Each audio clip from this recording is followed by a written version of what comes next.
Hi, Dudu. Hi. Wow. Hey, we're on Motep today. We have Dudu from Doodle Pictures. She's an amazing soul. She has a company of her own. She's worked a lot as a television content producer. And you can ask her to tell you more about who she is right now. Welcome to Motep. Thank you, Manu. I'm just a content creator. Like, I just love creating content, you know, for digital, like different platforms, whether it's digital, whether it's short films, it's, you know, so Doodle Pictures is about, you know, just capturing everything that's happening, you know, fictional, non-fictional. So yeah, that's amazing. And there's such a great need for content of late. We even get, you know, broadcasters saying, bring your content, we will buy your content. Or some odd channels that we will not mention their names. Remembering that there are content producers out there that have so much to offer. Yeah. In your platform, mainly, when people visit your platform, what do you want them to see? What do you want them to get out of your platform or the content that you share? Well, first and foremost, like, I'm a professional, like a perfectionist rather. Like, I love pushing myself and my ability to tell stories, you know, that are uniquely South African and stuff. And, you know, the way that I do it, you know, the execution is very, like, I'm very meticulous in the way that I do things, you know. And the reason is I just love creating stories and I want them to be told well. So when people come onto my platform, I want people to not only see amazing visuals, but impeccable stories as well. So that will captivate them and very relatable, you know. Not telling a South African story in an American way, but like telling it in our way. You know, because yeah, but I mean, you know, why are our stories more beautiful when they're told by other people? Why don't we tell them and well? That's basically what Doodle Now Pictures. that we have means and ways of telling them. Is correct. Yeah. Well, we don't want to be too serious about anything actually right now. It's just that we started on a professional note because we are such. But I invited Dudu here today to speak about one of the most common subjects that are spoken of. And when I say spoken of, I feel conflicted in my mind just thinking of which platforms, where are they spoken of? At home, in the streets, in a workplace, in relationships, at church. Because as much as I think that it is often spoken about, we don't delve into the core issues of the main issue. What I'd like us to talk about today is actually depression. Depression. Some of us go through it without even knowing that we are going through it. Some of us go through it knowing exactly what we are going through and don't do anything about it. Some that do something about it, they are pushed into other, you know, borders. For instance, if you are prescribed tablets, then you have a new set of life altogether to live, because there's now this burden that you have to control your emotions, the way you think. Yeah. If you know your triggers, you should avoid your triggers, and so on. In the black community in South Africa in particular, black community being the key word, how do you think we deal with this matter? We don't. What is depression? I think, you know, before even defining what depression is, you know, to me or for me, you asked the question, Yobuti, you know, as the black community, what are we doing? We're doing nothing about it. Instead, you know, unfortunately, we come from a background where things are just shoved under the carpet. Like, if it's something that's uncomfortable, if it's something that, you know, is new, you know, and away from, you know, what we would characterize as normal to us as black people, we either categorize it as uklanya, attention seeking, you went to white schools, like these are white people problems. I'm like, no, you know, and that's why, Tina, we just don't deal with these, you know. I, for one, have, you know, have struggled with depression for years. It was actually 13 years of my life. And I remember I spoke to my family about it in a family group. How did you WhatsApp. put that? WhatsApp. I think I'm an actress as well. Haven't done it in a while because I've been focusing on production. But another actor who was in our midst, that we've auditioned with, worked with, took her own life, and it was because of depression, right? And I felt as though like it was important for me to speak to my family about that, in the family group, and just say, basically introduce myself back to my family and say, my name is Dutwice. I know those moments. I am, Indodagazi, Isugulu of, this family. And Mina, I've struggled with depression for 13 years. And in the light of the passing of this particular actress, I just wanted you to understand what depression was to me. And for you to understand that because like, don't assume that I'm okay. Mm-hmm. So I know that was a bit long-winded, but... Did they understand that, though? Did they hear you?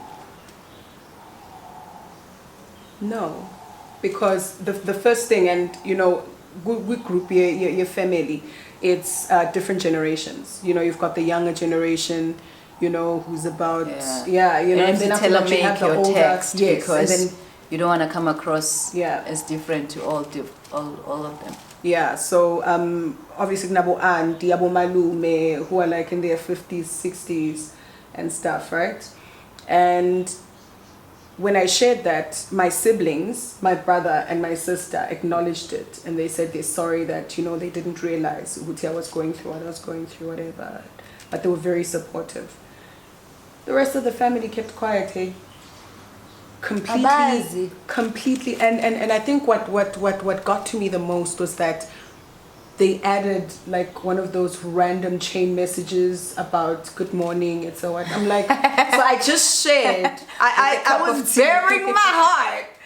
I was bearing my soul and telling you guys that this is what I was going through. I'm suffering, I'm dying. You know what I mean? And the first thing that they do is they share that message, and believe it or not, the rest of the family commented on that particular one and not my post. I want us to talk to real people that are having these problems, or talk to people that are around people that suffer depression and still don't know what to do.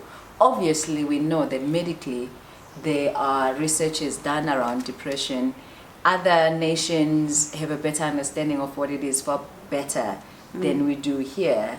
And I don't think we are in platforms where we can teach people what depression is and how to avoid it or how to heal it, if it can be healed at all.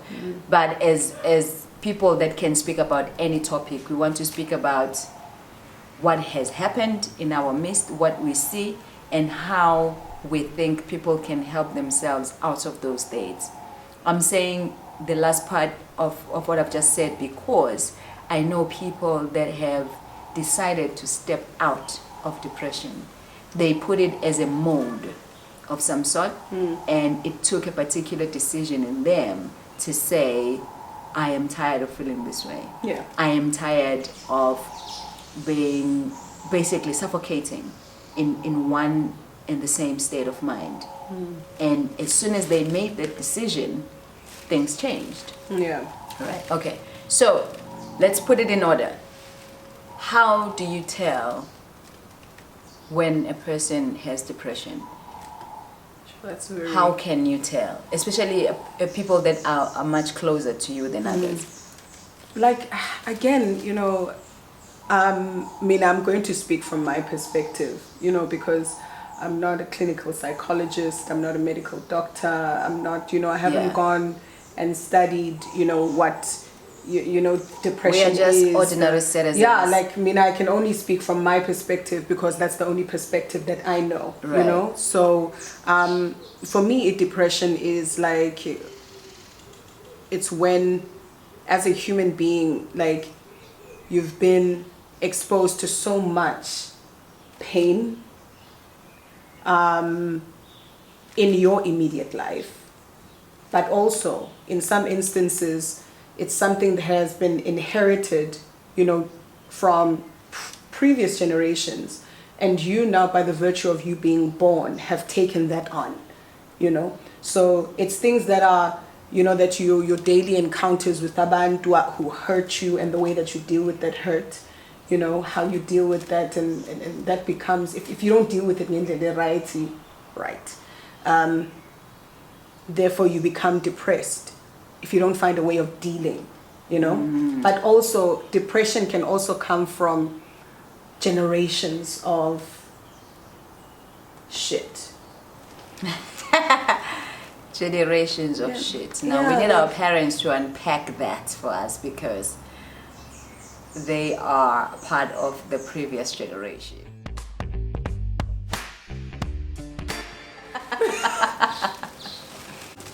There's a friend of mine who, has been taking medication, right, for bipolar and stuff. And he is a shadow of who he used to be. Like sharp when they were going through the most, and you know, obviously they would have their manic states, and they'll have the, you know, like they'll just be happy. Yeah. And then all of a sudden, umuntu wakhona is like completely sad. It's like, you know, it would go from one extreme to the next, right? But bekakwazi ukufunctiona kahle, emote, like everything eyenzakalayo ngaphakathi, like, was able to communicate that, right? And bekanozwelo, like, you know, if something happens, like, still able, even within his pain, was able to reach out. Now, completely different human being whatsoever. I got feeling next, he is numb. So I was like, would I sacrifice, you know, being present and feeling, and feeling human, just to be balanced according to what the doctors had said? No. I was like, I'm gonna work on myself, because that life, I feel as though he died a little bit. So am I willing to live in my death? You know what I mean? I don't think so. Yeah, it's quite a difficult one. Sorry, like, It's quite a difficult one. Let's encourage people nonetheless. People, check yourselves. I mean, this is something I do almost every single day of my life. It is just to be aware of my feelings. I pay attention to what is going on here, even in the body, right? We set ourselves schedules. I'm going to exercise between Monday and Wednesday. Thursday, Friday, I'm relaxing. I'm doing yoga on a Saturday. What if you wake up on day 2 where you're supposed to exercise and you are feeling some type of way, and you now want to cut off exercise of your day activity? So my paying attention to self and things I need to do help me in this way. Even when I wake up feeling unhappy, but because on my schedule I need to exercise, I will go and exercise with tears in my face.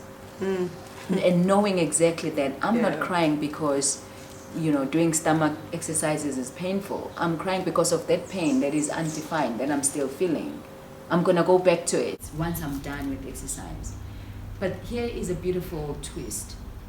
In the middle of that exercise, something is being released inside me that alters the states of unhappiness altogether. So it is possible that people can change their own mental states based on what they choose to do to change it. Sure. When something is suggested for you to help you, agree to it, even if you don't know the outcome of it. Because some of the depressed people remain in that state because they are just stubborn about change. They don't want to move away from the shitty seat of pity that they are sitting on. I'm comfortable with people feeling sorry for me. How are you comfortable with pain? You're comfortable with people feeling sorry for you. Thank you so much for watching. A special thank you to Dudu, known as Dutwice, for sharing this part of her life. Look out for the second part of this interview soon. We hope this information helps you one way or the Hashtag we be other. so fine though. It's that melanin, baby. Now, yes.